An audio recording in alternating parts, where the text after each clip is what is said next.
Bueno, buenas tardes a todos. Espero que me escuchéis bien. Vamos a dar comienzo al webinar de hoy, que, bueno, como algunos sabréis, se enmarca dentro de las actividades del Aravaca Innovation Lab, que es uno de los centros del Ayuntamiento de Madrid, en el que, además de dar apoyo y asesoramiento a empresas, a emprendedores, a todo el ecosistema de innovación del distrito de Aravaca-Moncloa y de otros lugares, como pues el Pozuelo o el resto de la ciudad de Madrid, pues bueno, también estamos organizando una serie de webinars, de acciones formativas relacionadas con la innovación, con el acceso a financiación, con el emprendimiento y nada, en este caso concreto hoy hablaremos sobre los programas de financiación europeos. Este webinar lo vamos a grabar porque lo subiremos al canal de YouTube de Aravaca, donde bueno, iremos colgando todos los webinars que se vayan organizando. Y sin más dilación, pues damos comienzo al webinar de hoy. Bueno, el contenido de la sesión, como podéis ver, lo hemos estructurado en 4 puntos. Bueno, 3 principalmente, junto a la sesión de preguntas que al final del webinar nos centraremos en ella. En todas las preguntas que tengáis las podéis ir escribiendo en el chat y luego al final de la sesión, si os parece bien, pues la intentamos resolver. Entonces, bueno, vamos en primer lugar a hablar sobre los fondos europeos, los diferentes, o sea, en qué consiste el presupuesto europeo, qué diferentes tipos de programas de financiación hay, centrándonos posteriormente en esos programas de apoyo a la innovación. Y también vamos a ver un poco el proceso de preparación de solicitudes. Va a ser un webinar o una explicación bastante genérica porque, bueno, con cada uno de estos puntos prácticamente pues podríamos organizar varias sesiones, con lo cual, bueno, vamos a comenzar por una introducción genérica sobre estos diferentes aspectos y posteriormente, más adelante, pues ya iremos organizando webinars y sesiones informativas más específicas también, un poco en función de la demanda que nos vayamos encontrando. Entonces, bueno, en primer lugar, vamos a centrarnos, bueno, ahí tenéis, como he dicho, los objetivos de la sesión, utilizando esa E de euro. Vamos principalmente a intentar comprender, por un lado, qué es el presupuesto europeo y cuáles son los principales programas de financiación. Y por otro lado, ver un poco el proceso de preparación de una solicitud a una convocatoria de financiación europea. Bueno, pues a la hora de hablar de fondos europeos, la primera pregunta que nos podemos hacer es ¿en qué consiste el presupuesto europeo? Bien, hasta el año 2021, bueno, hasta este año, la Unión Europea ha estructurado tanto sus ingresos como sus gastos desde una perspectiva a largo plazo, en el denominado marco financiero plurianual, con sus diferentes rúbricas o categorías de gastos, como podéis observar en la diapositiva. Sin embargo, como respuesta a la pandemia de COVID y para acelerar esa recuperación, en este marco financiero plurianual, en este periodo 2021-2027, el anterior fue 2014-2020, pues bueno, en este periodo se crean los llamados fondos Next Generation, de los que todos seguro que hemos oído hablar y que vienen a complementar esos mecanismos y programas existentes, así como a crear otros nuevos que bueno, veremos más adelante. En definitiva, estos fondos Next Generation no existirían de no ser por la pandemia de COVID y están previstos, están diseñados como un mecanismo o como un instrumento de emergencia puntual y de duración limitada. 2021-2024 es la duración que en un primer momento se ha establecido para esos fondos. Y todo este dinero, no olvidemos que hablamos de más de 2 trillones de euros, ¿de dónde viene? Pues bien, el marco financiero plurianual, el presupuesto de la Unión Europea, viene financiado principalmente por las contribuciones directas de los Estados miembros, según su renta nacional bruta. Es decir, a mayor renta, pues el Estado concreto pues contribuye en mayor medida a ese presupuesto europeo. Otras dos fuentes importantes de ingresos pues, provienen también de los países europeos. De una parte, la transferencia de un porcentaje de la recaudación del IVA y de otra parte, los derechos de aduana, es decir, un porcentaje de lo que se recauda de la importación de productos procedentes de países no miembros de la Unión Europea. A estas tres fuentes de ingresos habría que sumar desde el 1 de enero de 2021, del año pasado, una tasa por residuos de envases de plástico no reciclados. Cuanto menos reciclen, más pagas. Otras fuentes menores de ingresos, pero que bueno, también contribuyen a ese presupuesto europeo, son los impuestos que se gravan a los salarios de los funcionarios europeos o las multas que se imponen a las empresas que incumplen las normas de competencia de la Unión Europea. Seguro que todos habéis oído hablar del caso Google, que por monopolizar la publicidad online se le fijó una multa por incumplimiento del derecho de competencia europeo. Pues ese dinero va a engrosar las arcas comunitarias. Y destacar también que se están valorando aumentar este abanico de fuentes de ingresos con la famosa tasa digital o un impuesto sobre emisiones de CO2. Y en el caso de este instrumento que hemos hablado, de los Next Generation, pues se van a financiar a través de los mercados de capital, es decir, mediante la obtención de préstamos en los mercados. Entonces, bueno, con esta visión general del presupuesto europeo, sabiendo en qué consiste y cuáles son sus principales fuentes de ingresos, vamos ahora a ver cómo podemos acceder a dichos fondos y quién gestiona los mismos, también una cuestión muy, muy importante.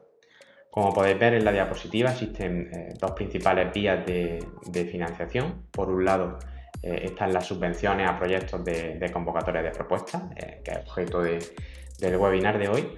Y por otro lado está la contratación pública, en caso de que se prevea la provisión de servicios, bienes o instrumentos. Principalmente los países de la Unión Europea son los que gestionan estos fondos, subvenciones y contratación pública. Son, como digo, principalmente los países de la Unión Europea los que gestionan estos fondos. Por ejemplo, los fondos estructurales como el fondo FEDER los gestionan cada Estado miembro. Aunque también es verdad que la Comisión Europea gestiona de manera directa otros fondos como pueden ser el programa Horizonte Europa, que veremos más adelante.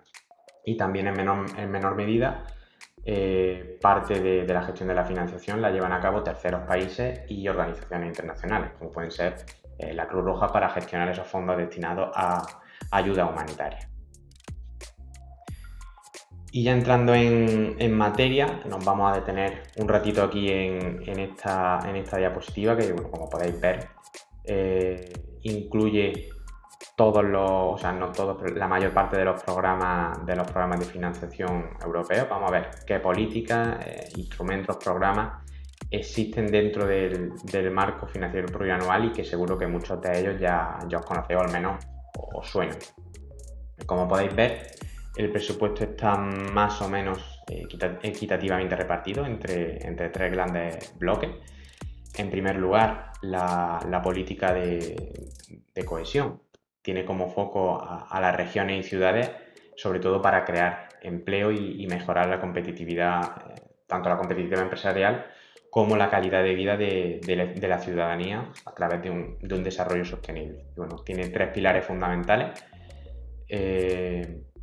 como son el Fondo de Cohesión, uno de los 5 fondos estructurales y de inversión que busca fortalecer la cohesión socioeconómica y territorial de los países. Hay que decir que España no se beneficia de este fondo, ya que está destinado a países con rentas nacionales brutas per cápita más bajas de la Unión Europea. Un fondo que seguro que conocéis es el FEDER, el Fondo Europeo de Desarrollo Regional, que busca corregir los desequilibrios territoriales también entre los Estados miembros. Por ejemplo, para daros un ejemplo de un proyecto financiado con fondos FEDER, sería, por ejemplo, la instalación del Hospital de Emergencia Isabel Zendal. Sería estaría financiado o cofinanciado, porque parte también la financia el Estado miembro, con este fondo. Otro fondo también de la política de cohesión es el Fondo Social Europeo, que financia reformas de política pública en materia sobre todo educativa y sociolaboral. También por dar un ejemplo, en Andalucía se creó la iniciativa o el Plan AIRE de activación, impulso y recuperación del empleo y que ha apoyado a distintos municipios andaluces en la inserción laboral de personas desempleadas para ayudar a paliar esos efectos negativos de la pandemia. Otros fondos que persiguen conseguir los objetivos de política de cohesión, que se suman, son el Fondo Europeo Marítimo, Pesquero y Acuícola, que sustituye al Fondo ALFEMP, al Fondo Europeo Marítimo Pesquero, y que su propio nombre indica, tiene como objetivo facilitar la transición hacia una pesca sostenible, ayudar a comunidades costeras para diversificar la economía, y está enfocado a eso, principalmente a mejorar la calidad de vida en las costas de Europa. Y también tenemos el Fondo de Transición Justa, que es un nuevo instrumento que se ha creado para apoyar a las regiones más afectadas por la transición energética, para que de alguna manera reorienten sus modelos productivos y no se queden atrás. En Andalucía, por ejemplo, son regiones receptoras de estos fondos Cádiz, Almería y Córdoba, algo que viene determinado en la Estrategia Nacional de Transición Justa.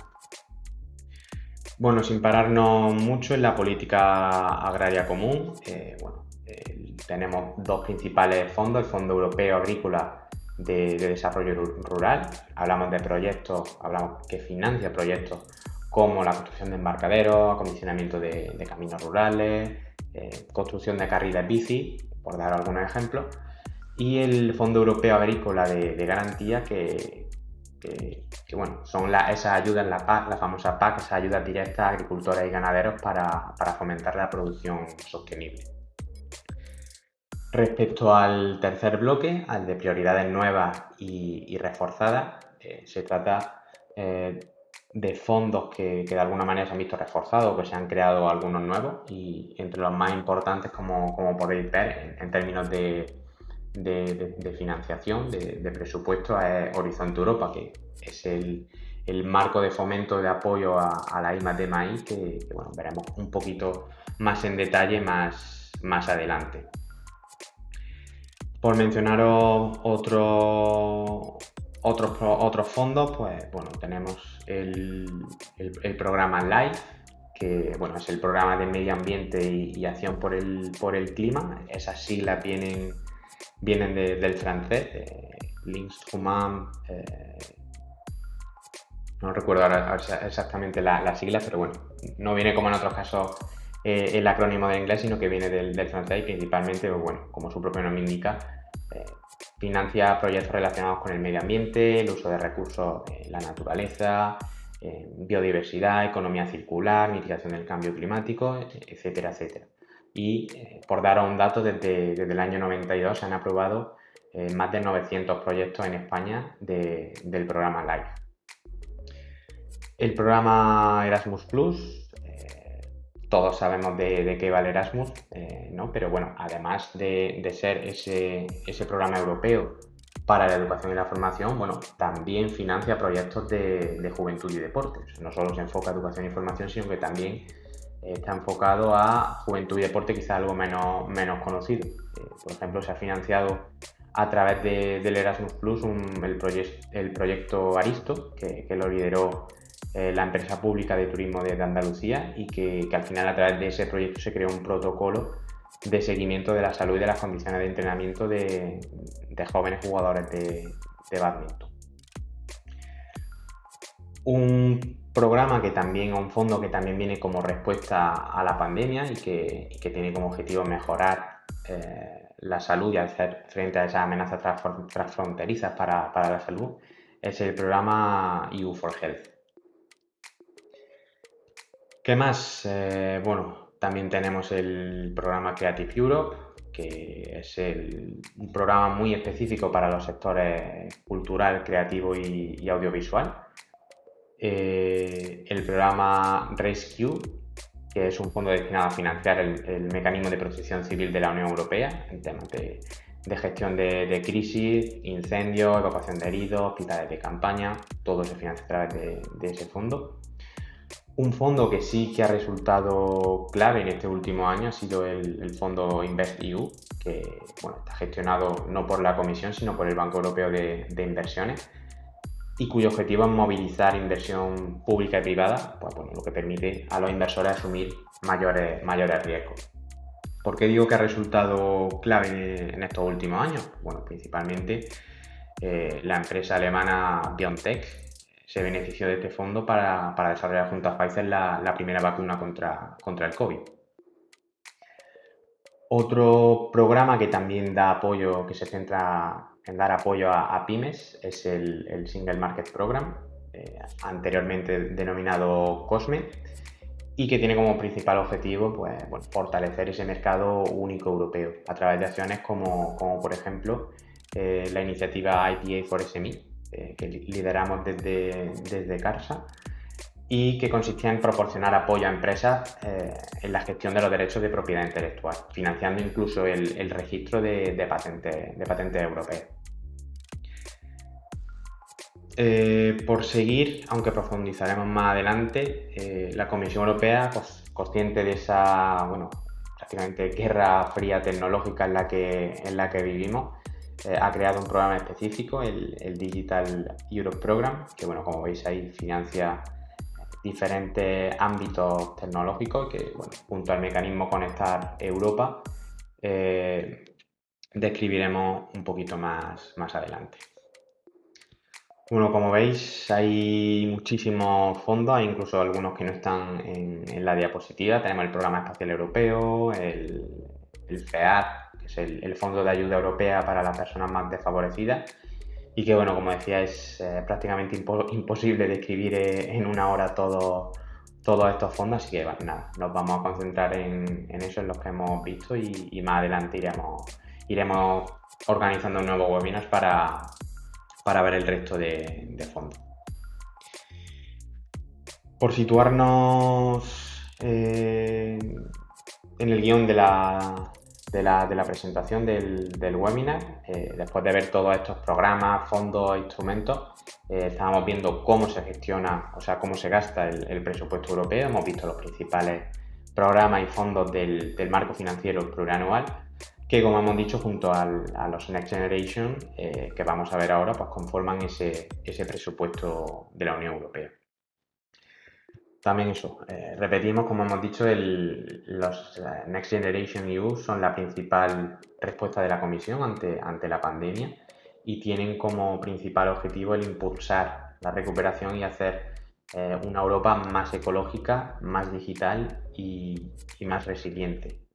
Os recuerdo de nuevo que se trata de un instrumento con duración limitada, y como vemos en la tabla, pues bueno, los Next Generation complementan y refuerzan otros fondos que ya hemos explicado, es decir, se le inyecta más dinero a esos fondos, y por otro lado también se crean dos fondos nuevos, el fondo REACT-EU, que ayuda a la recuperación y la cohesión de los territorios de Europa, un fondo de financiación adicional y de refuerzo para los fondos de política de cohesión como el FEDER o el Fondo Social Europeo, y quizá el más importante o el que más repercusión ha tenido, tanto en medios como repercusión práctica en cada Estado miembro, pues es ese mecanismo de recuperación y resiliencia, ese fondo que está apoyando la ejecución de los planes de recuperación de cada país a través tanto de subvenciones como de préstamos. En el caso de España, el por todos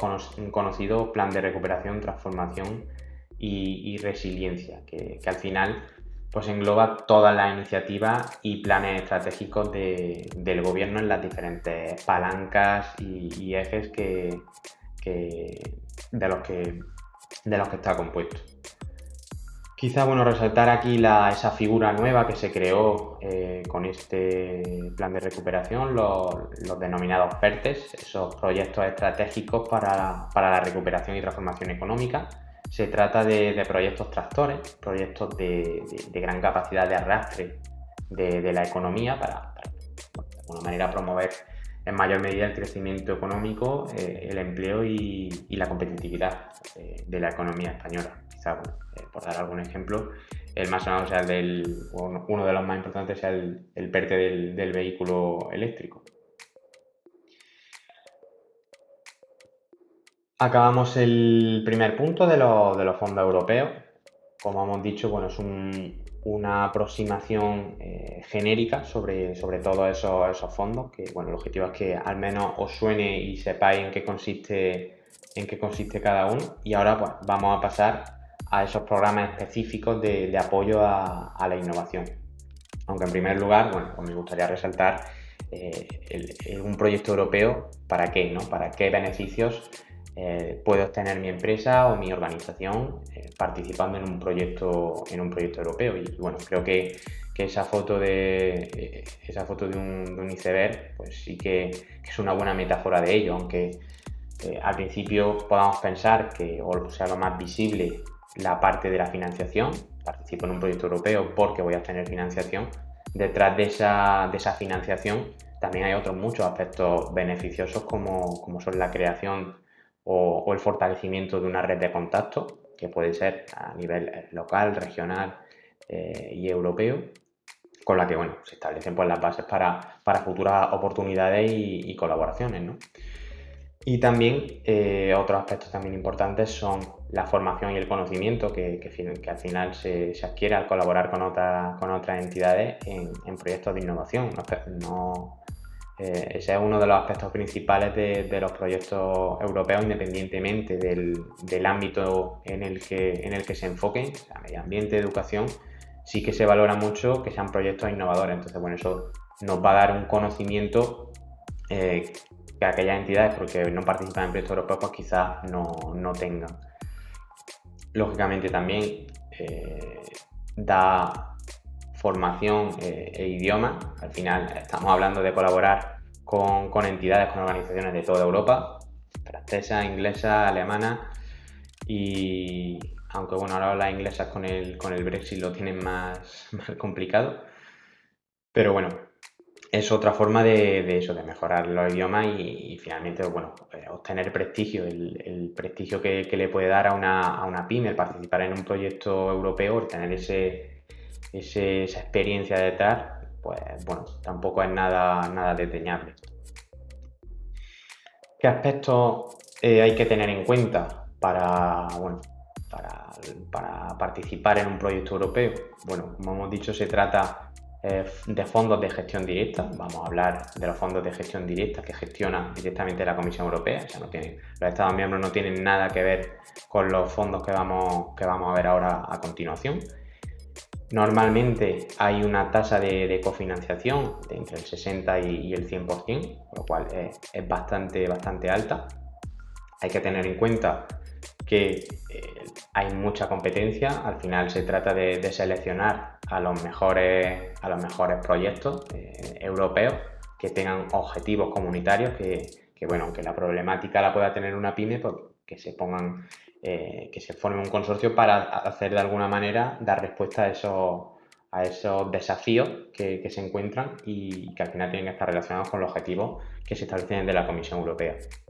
Y también, como hemos visto, pues bueno, tener en cuenta que hay que formar un consorcio europeo con diferentes entidades de diferentes países, diferentes ámbitos, lógicamente, desde el sector privado, sector público, academia, ciudadanía, asociaciones, ONG.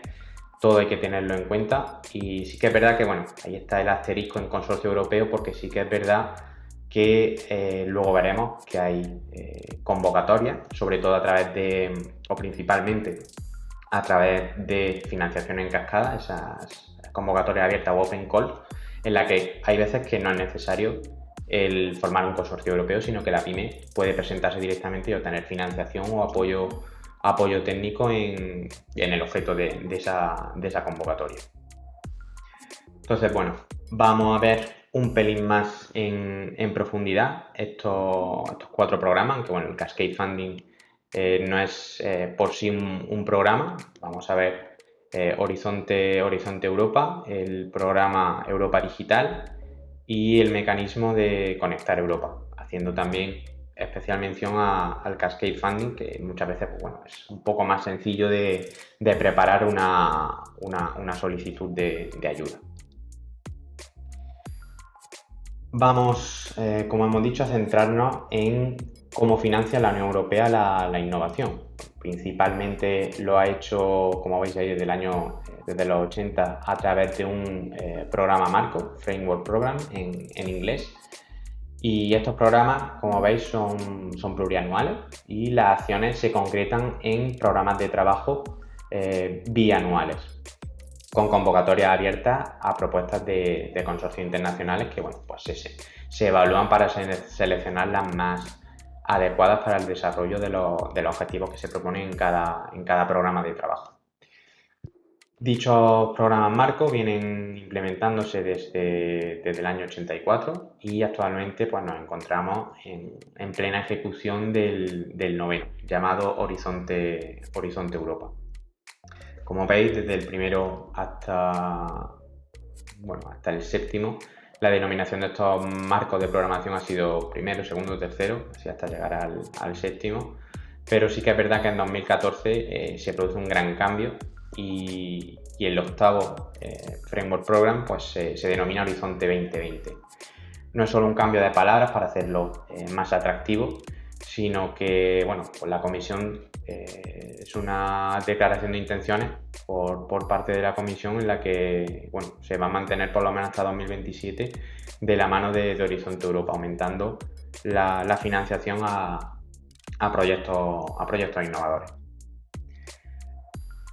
Estos programas marcos se financian diferentes proyectos en base al nivel de madurez de esos proyectos, de esa idea de proyecto, y eso lo determina la Comisión Europea a través de los niveles de madurez tecnológica o TRL, por sus siglas en inglés. Una de las novedades de este nuevo programa de Horizonte Europa es que en algunos pilares, como veremos más adelante, se mezclan esos TRL con los Business Readiness Level o el nivel de madurez de la organización. En definitiva, se trata de una escala que se establece para determinar qué tipo de proyecto es elegible en las diferentes convocatorias. Y finalmente, antes de pasar a explicar un poco más en detalle el programa Horizonte Europa, vamos a ver algunas cifras que pongan en contexto la participación española en el programa marco anterior, en Horizonte 2020. Bueno, principalmente me gustaría destacar cuatro aspectos. Somos el cuarto país europeo con mayor subvención captada, solo por detrás de Alemania, Reino Unido y Francia. También ocupamos el tercer puesto en el ranking de países con mayor participación, con lo cual vemos que las organizaciones o el ecosistema de innovación español está muy bien posicionado a nivel europeo y participa en muchas convocatorias europeas. Casi 2 de cada 10 proyectos financiados en Horizonte 2020 de hecho han sido liderados por entidades españolas. Y finalmente, las entidades españolas tienen una tasa de éxito mayor que la media europea. La media europea está en 12,2 y en las entidades españolas suben un puntito más esa tasa de éxito. Con lo cual, ¿qué nos dicen estos datos? Que las entidades españolas sí que son, como hemos dicho, actores relevantes de ese ecosistema de innovación europeo y esperamos que continúe así con el nuevo programa Horizonte Europa.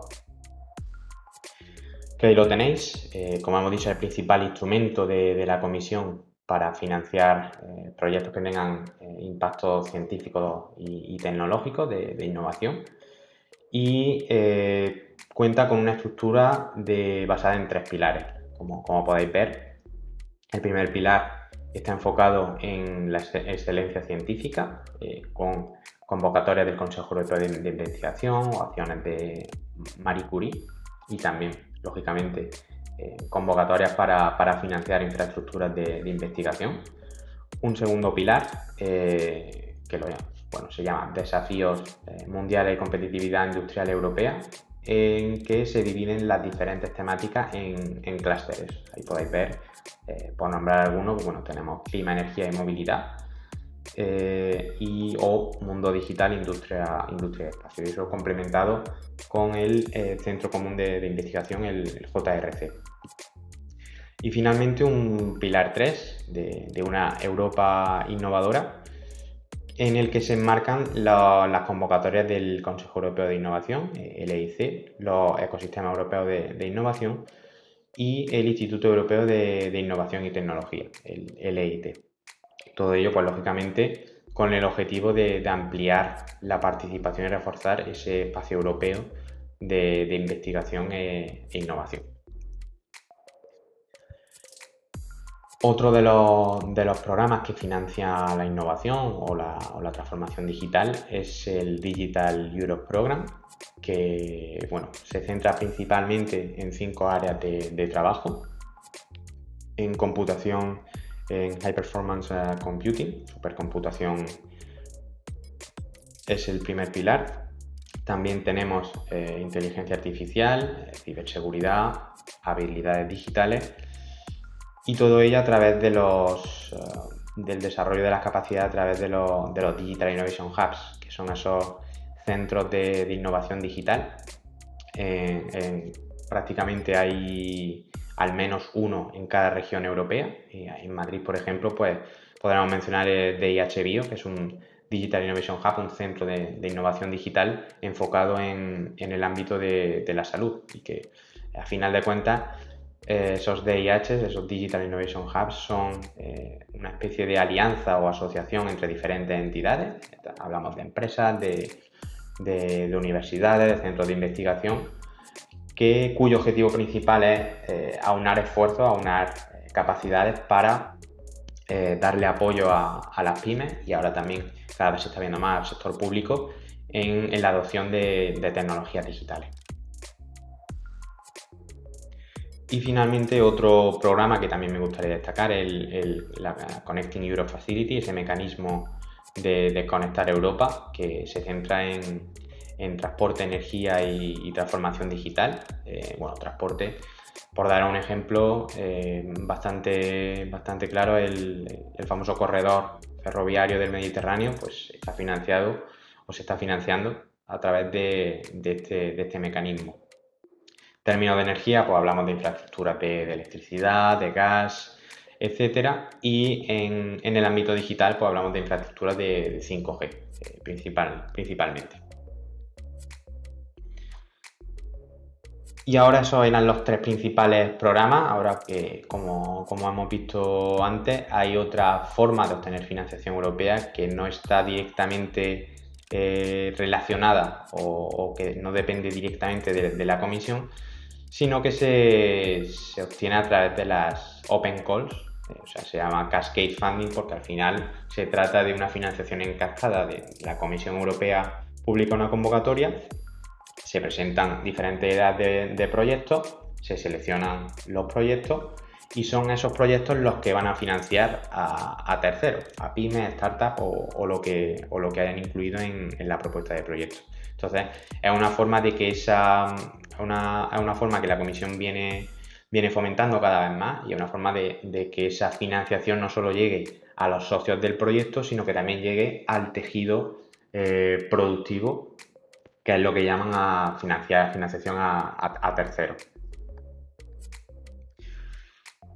Y ahora, voy a enseñar algunos ejemplos de estas convocatorias. Sí que es verdad que la Comisión Europea, en la página de Funding and Tender Opportunities, incluye todas las open calls, intenta que se incluyan todas las open calls, porque al final depende de los proyectos específicos que se sumen aquí al inventario de oportunidades de convocatoria abiertas. Hay veces que es muy difícil identificarlas porque depende en gran medida de los socios del proyecto concreto. Muchas veces se publica en la página web del proyecto, pero no se hace así aquí en esta, aunque poco a poco se va corrigiendo, porque al final, pues como veis, no deja de ser, aquí tenemos el Cascade Funding, no deja de ser un inventario, porque si de verdad quieres solicitar esta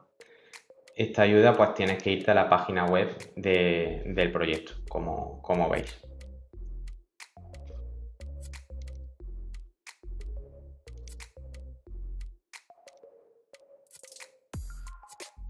Entonces, bueno, aquí hay algunos ejemplos de convocatoria Open Calls, que, bueno, pues depende de la temática de cada proyecto. Unas se centran en turismo circular, otras en inteligencia artificial, innovación en el sector textil, aeroespacial y de la construcción. Bueno, al final es un número bastante elevado y que cada vez se está viendo más y se está promoviendo más desde la Comisión Europea.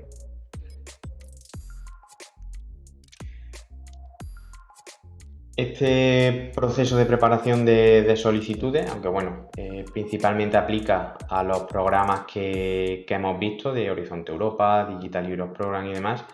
Respecto a la Open Calls, cada una tiene su procedimiento, lógicamente, tienen sus bases reguladoras, su guía para la solicitud, con lo cual depende de cada Open Call. Pero sí que es verdad que al final el proceso pues se trata, como veis ahí, lo hemos dividido en 3 fases principales: una de monitorización e identificación de ese programa, de esa convocatoria que encaja con la idea que tengo de proyecto; otra segunda fase de toda la presentación y trámite de las solicitudes; y finalmente, bueno, en caso de que tenga éxito esa propuesta y se apruebe, pues bueno, todo lo relacionado con la gestión y la coordinación del proyecto, incluyendo la justificación del mismo. Al final también es un aspecto clave y que quizá no se tenga tanto en cuenta. Entonces, bueno, en primer lugar, para monitorizar e identificar oportunidades, tenemos principalmente el portal Funding and Tender Opportunities de la Comisión Europea, en la que se puede buscar, como voy a mostrar a continuación, todas las convocatorias que sean de interés. Aquí tenemos, por ejemplo, todos los programas europeos, los principales programas europeos. Lógicamente, si tu idea de proyecto la tienes clara y está relacionada, por ejemplo, con el medio ambiente, pues bueno, lógicamente vas a empezar por el programa LIFE. Pero si a lo mejor no lo tienes tan claro o es muy específico, pues siempre se puede utilizar el buscador. Vamos a poner, por ejemplo, blockchain y a ver lo que sale. Aquí tenéis, por ejemplo, tenemos 55 resultados, 51 convocatorias que ya se han cerrado, 3 que permanecen actualmente abiertas y una que está por venir. Esto es algo también bastante útil, y es que la Comisión Europea suele publicar con bastante antelación las convocatorias. No sucede así, desgraciadamente, a nivel local, regional y en España, pero bueno, es algo que es bastante útil. Aquí vemos, por ejemplo, esta convocatoria no va a abrir hasta el 15 de noviembre de 2023. O sea, queda mucho para que hable esta convocatoria, y eso te da pie a que puedas desarrollar tu idea de proyecto. Ya se encuentra aquí toda la información de la convocatoria, y entonces, bueno, puede irte ayudando a desarrollar ese idea de proyecto, a la búsqueda de consorcio, y etcétera, etcétera. Como veis, aquí están todas las condiciones de admisibilidad, la elegibilidad y las condiciones específicas de cada convocatoria.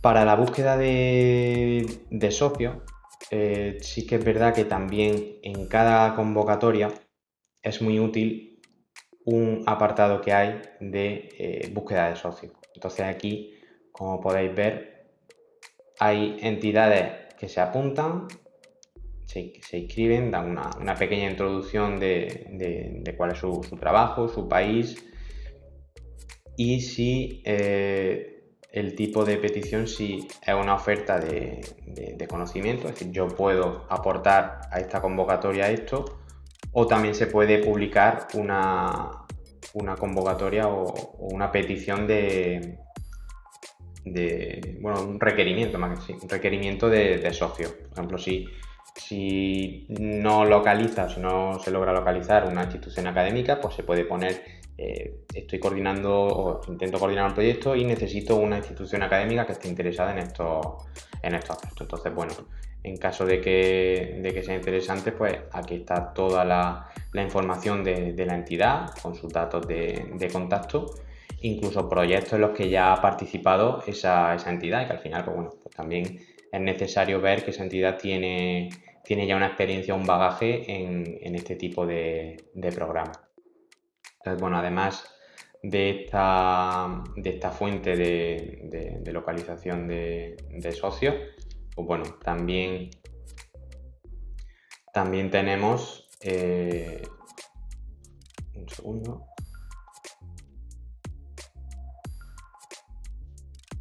también tenemos eso, que analizar qué perfiles de socio necesito. Por ejemplo, si tengo una idea de proyecto para desarrollar un software, lógicamente voy a necesitar a una empresa que me desarrolle ese software. Entonces, bueno, a través de eventos, como pueden ser eventos de matchmaking o de InfoDays, que normalmente organiza la Comisión Europea para explicar todas las convocatorias, pues se pueden localizar esos socios y, bueno, realizar una primera toma de contacto para ver sinergia y ver si verdaderamente puede aportar a nuestro proyecto. Respecto a la elaboración de la propuesta, o sea, ya tenemos nuestra idea de proyecto clara, hemos identificado a un consorcio, lo tenemos prácticamente cerrado. Entonces ya el siguiente paso sería, pues, desarrollar esa propuesta, que normalmente para cada convocatoria hay una plantilla que hay que ir rellenando, se distribuye el trabajo entre los socios, siempre hay uno que va lógicamente a coordinar todo el proceso, normalmente el líder del proyecto, y bueno, pues se va elaborando, completando esa plantilla con las instrucciones que esa convocatoria o que ese documento incluya. También importante, pues lógicamente tenemos que elaborar nuestra propuesta técnica, pero también nuestra propuesta económica, nuestra planificación presupuestaria. Para ello, pues también la Comisión Europea pone a nuestra disposición una plantilla Excel que iremos completando con los diferentes gastos del proyecto.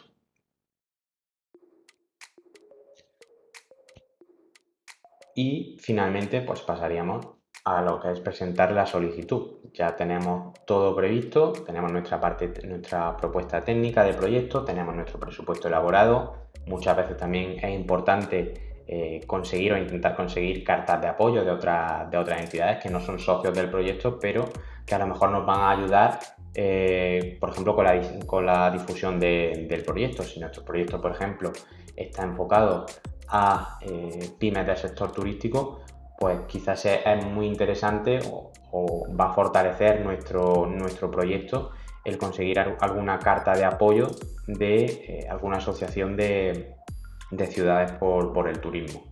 Entonces, bueno, una vez tenemos todo eso, pues se presenta la solicitud a través de la página de la Comisión Europea. Es recomendable siempre no esperar hasta última hora porque, bueno, puede fallar la convocatoria, la página, perdón. Y bueno, presentamos nuestra solicitud y ya solo nos queda esperar los resultados, que dependerá un poco de la cantidad de propuestas que se hayan presentado y de otras convocatorias que también puedan existir.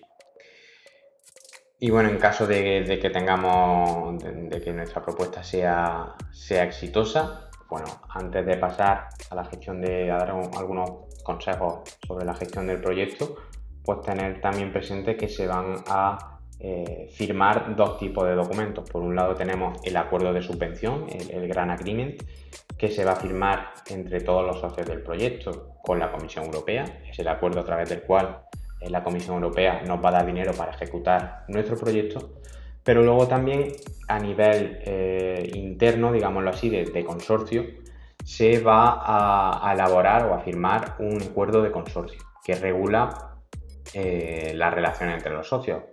por ejemplo, la gobernanza del proyecto, si va a haber un comité de dirección, un comité de supervisión, un comité de expertos, qué va a pasar con los resultados del proyecto, la propiedad va a ser conjunta, va a ser para un socio, cómo se van a gestionar temas de protección de datos, bueno, una serie de cláusulas que bueno, normalmente no se parte de cero este acuerdo, existen diferentes modelos que se pueden utilizar. El más conocido y el que más se utiliza es el modelo DESCA. Y bueno, al final se trata de un proceso de negociación y de un acuerdo que va a regular las relaciones internas entre los socios del proyecto para asegurarnos de que todo va a salir bien y en caso de que haya algún problema, pues bueno, esté recogido en ese acuerdo de consorcio. Y luego ya esto sería, pues bueno, para la coordinación y seguimiento de esos proyectos financiados a través de Horizonte Europa, de LIFE, de Digital Europe Program. Sí que es verdad que la Comisión Europea tiene una metodología propia, la PM2, que bueno, al final se trata de un conjunto de buenas prácticas de gestión de proyectos globalmente aceptadas y que vienen de otros estándares y metodologías internacionales, como puede ser PRINCE o la del PMI. Y bueno, es una iniciativa abierta, disponible y para todo aquel que quiera utilizar los diferentes documentos que hay en esa página web. Yo invito a explorarla porque es bastante útil y da muchos consejos y tiene muchas plantillas de documentos que se pueden utilizar para gestionar los proyectos europeos. Y bueno, también importante tener en cuenta el tema de la justificación. La comisión supervisa, lógicamente, la ejecución del proyecto, tanto mientras se lleva a cabo como tras su finalización a través de una auditoría. Y bueno, tener claro que hay que reportar periódicamente a la comisión a través de informes y a través de reuniones y comunicar los resultados del proyecto. Ahí también un aspecto muy importante, el tema de la visibilidad y la comunicación del proyecto. Por dar algunos ejemplos, bueno, es importante mantener registros y documentos justificativos, sobre todo de cara al presupuesto. Al final hay que llevar un registro de todas las personas que participan en ese proyecto, el número de horas, el día que trabajan, para luego pues calcular esos esfuerzos que verdaderamente se han llevado a cabo para ejecutar el proyecto.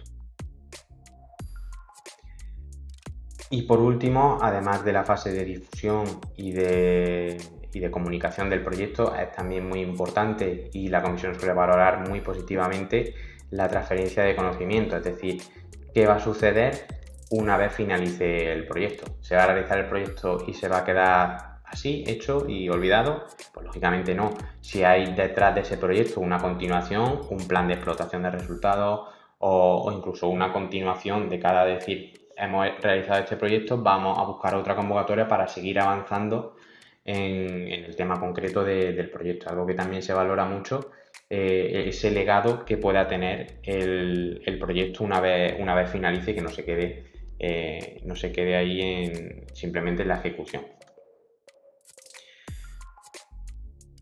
Bueno, y hasta aquí el webinar. Sé que, bueno, he sido bastante breve en todos los aspectos, pero bueno, como decía, es bastante complejo el tema de los fondos europeos, da para largo y tendido ya solo, por ejemplo, el hecho de los gastos subvencionados, los costes que te puede financiar a través de una convocatoria europea, eso ya da para muchas horas de webinar. Y nada, os voy a dejar aquí en el chat. Os agradecería que pudierais dedicarle un minutillo a completar ese cuestionario, que lógicamente también nos va a dar pistas sobre qué inquietudes tenéis para organizar webinars similares. Y nada, no sé si tenéis alguna pregunta. En caso contrario, pues bueno, agradeceros vuestra participación, que hayáis sacado un ratito para acompañarnos durante el día de hoy. Y nada más, nos vemos en el próximo.